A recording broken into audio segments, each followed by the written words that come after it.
Hello friends, मैं doctor Meenakshi Upadhyay Tiwari आप सभी का अपने यूट्यूब चैनल ज्ञान पथ में स्वागत करती हूँ। आज मैं आप लोगों के साथ हितोपदेश से एक स्टोरी जिसका नाम मदोदकट और चित्रकर्ण है शेयर करूँगी।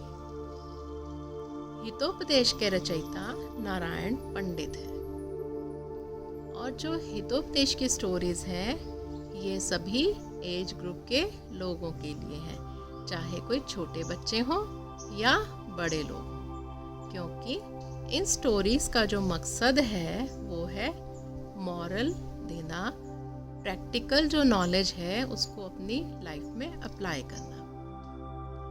इन स्टोरीज के जो कैरेक्टर्स हैं वो जंगल के पशु पक्षी, नदियाँ और पेड़ पौधे हैं। सो हम ये स्टोरी स्टार्ट करते हैं। जंगल का राजा शेर, जिसका नाम मदोदकट है, उसके 3 गार्ड्स हैं। एक है कौवा, कौवा यानी क्रो, दूसरा है बाघ, बाघ कहते हैं टाइगर को, तीसरा है सियार, सियार कहते हैं जैकल को।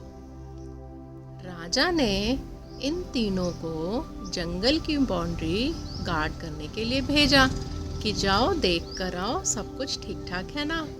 ये तीनों निकल पड़ते हैं जंगल में। अब जंगल में क्या देखते हैं, एक ऊंट इधर उधर भटक रहा है। सो ये तीनों उसके पास जाते हैं और पूछते हैं, क्या हुआ, तुम तो जंगल के जानवर ही नहीं हो, तुम यहाँ कैसे आ गए? तो ऊंट रो रो कर अपनी स्टोरी बताता है कि वो अपने काफिले के साथ इस जंगल से जा रहा था। अचानक क्या देखता है, इतनी हरी हरी घास है, तो मैंने उस घास को खाना शुरू कर दिया। अब खाते खाते मैं ये भूल गया कि मैं तो अपने फ्रेंड्स के साथ ग्रुप में हूँ। वो सब आगे निकल गए और मैं यहीं रह गया। अब मुझे समझ ही नहीं आ रहा है कि मैं कहाँ जाऊँ।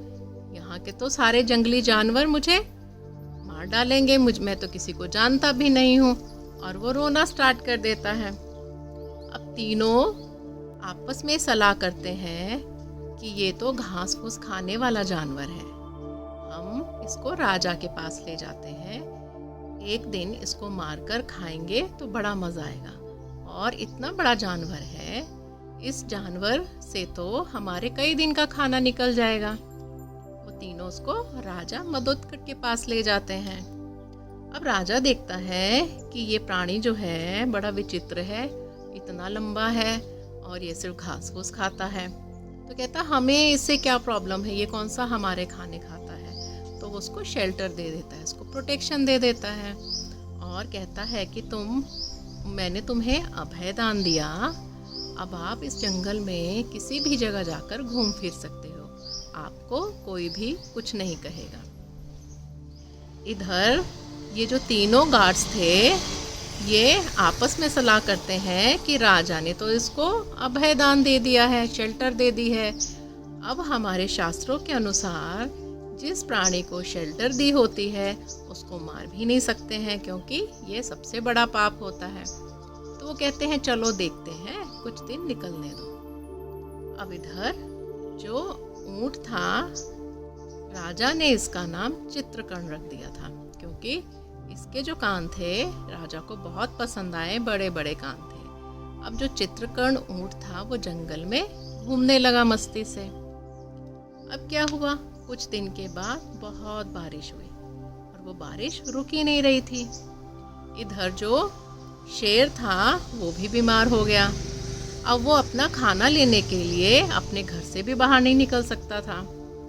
अब उसने कहा, तीनों गार्ड्स को बुलाया कि तुम जाओ जंगल में मेरे लिए खाना लेकर आओ। ये तीनों गार्ड्स जो थे ये घूमते रहे, इतनी तेज बारिश थी, इन्हें भी खाना नहीं मिला।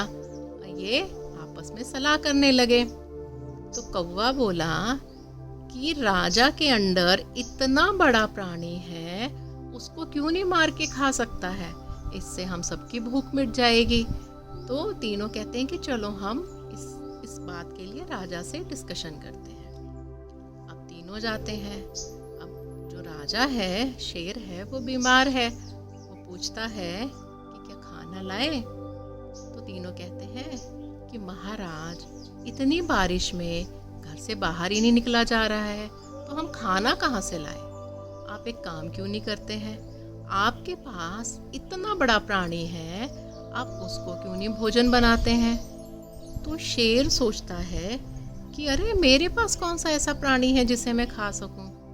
तो वो कहते हैं, आपका प्यारा चित्रकण। तो शेर गुस्से में आ जाता है, ये तुमने कैसे कह दिया? उसको तो मैंने अभय दान दिया है।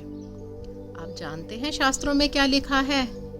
भूमि दान, स्वर्ण दान, अन्न दान, जल दान से भी बड़ा जो है अभय दान है। सो अगर मैंने उसको अभय दान दिया है तो मैं उसको बिल्कुल नहीं मारूंगा, क्योंकि इसका पाप भी बहुत बड़ा होता है। तीनों उसको बहुत समझाते हैं। तो शेर क्या कहता है, तुम्हें मालूम है कि अश्वमेघ यज्ञ का जो फल होता है उससे भी 100 गुना अधिक फल अभय दान देने वाले को मिलता है। तो मैंने उसको अभय दान दिया है, मैं ये रूल कभी नहीं तोड़ूंगा, ये हमारे शास्त्रों के अगेंस्ट है। तो कौवा कहता है कि चलो, आप उसको नहीं मारोगे तो अगर वो अपने आप को खुद ही समर्पित कर दे तो इसमें आपकी शपथ का भी कोई प्रॉब्लम नहीं होगा। तो शेर चुप हो जाता है। ये तीनों चले जाते हैं, आपस में कुछ सलाह बनाते हैं। फिर जो कौवा है वो सभी को इकट्ठा करके राजा के पास आ जाता है और क्या कहता है कि राजा, आप तो हमारे रक्षक हैं, अगर आपके ही भूख से प्राण निकल गए तो हमारी रक्षा कौन करेगा? इसलिए आप ऐसा कीजिए, मैं अपने आप को समर्पित करता हूँ, आप मुझे मारकर अपनी भूख मिटाइए और जंगल की रक्षा कीजिए। तो शेर कहता है, नहीं नहीं, मैं ऐसे कभी नहीं कर सकता, मैं ऐसे कभी नहीं करूँगा। उसके बाद सियार भी यही कहता है। तो शेर तब भी मना कर देता है। उसके बाद बाघ कहता है कि राजा, आपसे बढ़कर इस जंगल में हमारे लिए कोई भी नहीं, आप मुझे मारकर अपना भोजन बनाइए मुझे और स्वस्थ हो जाइए और इस जंगल की रक्षा कीजिए। अब शेर फिर से मना कर देता है। अब बारी आती है चित्रकण की।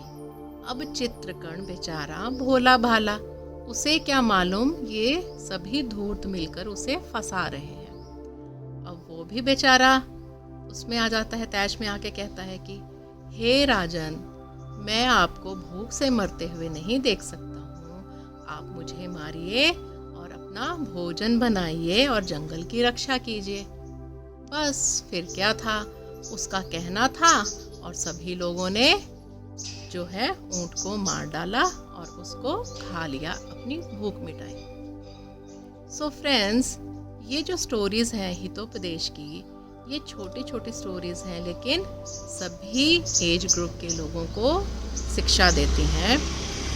इस स्टोरी से हमें क्या शिक्षा मिली कि हमें अपनी बुद्धि का प्रयोग करना चाहिए, धूर्त लोगों से दूर रहना चाहिए और किसी की कही हुई जो बात को बिना सोचे समझे नहीं दोहराना चाहिए। सो ये थी हितोपदेश की एक स्टोरी। हम फिर मिलेंगे नए वीडियो में नए टॉपिक के साथ। Have a good day, bye.